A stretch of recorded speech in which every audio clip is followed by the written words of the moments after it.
Just looking at your division, man, titles up for grabs next Saturday, Canelo and Munguia. How do you see that fight going, Caleb? I see Canelo coming out with his hand raised, yeah. I think he probably stops him. He gets hit quite a bit. And he's been shook up by people who, aren't at that level, so that's my prediction. Is Munguia's path to victory, though, the pace? If he can take Canelo's power and push that pace, is that how he wins? Is that his path to victory? Maybe. I don't know. I don't see it going that way, so. Mostly because of the defensive deficiencies with Munguia? And just the experience and the size. Yeah. And I've heard people say, like he should keep his distance, try to keep Canelo on the end of his punches. How difficult is that to try to do with Canelo? It depends on how good you are at what you do, So I don't think that's really his style. So we're not going to see the best version of him if he does that. And if he don't do that, he's probably going to get hit too much. So, but it'll be a big, it's an exciting fight either way. I don't think it goes a distance, and that's what people want. That's what people like. So. Do you look back, on the fight? I know you still want a rematch one day, but do you look at it? I know you always looked at it with pride, but as the years go by, do you feel just proud that the fact that you had the fight with him that you did for undisputed? I'm not proud. It's not like I'm super excited to just be a part, but the fact that the fight was competitive in the manner that it was, leading up to it, it always feels good to not go out there and just embarrass yourself, right? But it never feels good to lose, regardless of how it happens. So, I'm not looking for any moral victories, really. I'm looking for a rematch.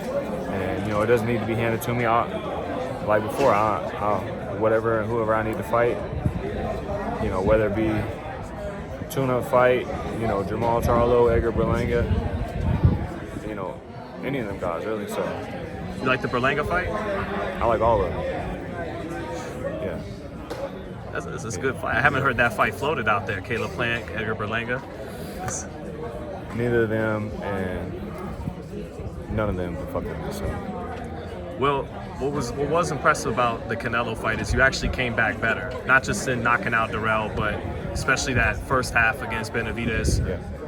How are you going to do that again? And how are you able to do that when usually guys, when they lose, they don't get better plenty of times? I mean, it happens when guys do get better, but you were able to do it once. How do you be able to do it again, coming back from the second loss? Because my ego doesn't explode just because, something didn't go my way. My whole life has been a trail of things just not going my way, and I still work through that. I'm not built on wins. I'm built off things not going my way. So when things don't go my way, shit doesn't just blow up. It's like, oh, okay, yeah, I'll be back and watch it see. Yeah, how do you stay as hungry as the kid coming from Ashland with the guy who's got millions now, great home, been champion? Just always keeping in mind that it ain't about the money. It's not like money's not on the list, but that's not my why. That's not why I do what I do and why I continue to do it. It's not about being famous. I don't care about that. It's not about money's on the list because I'm good at what I do, so I should be paid respectably for it. But it's because I love the sport. I love to fight, and I want to be great. I'm going to be legendary. Yeah, because they say the silk sheets, waking up on silk sheets, but that hasn't been the case so far.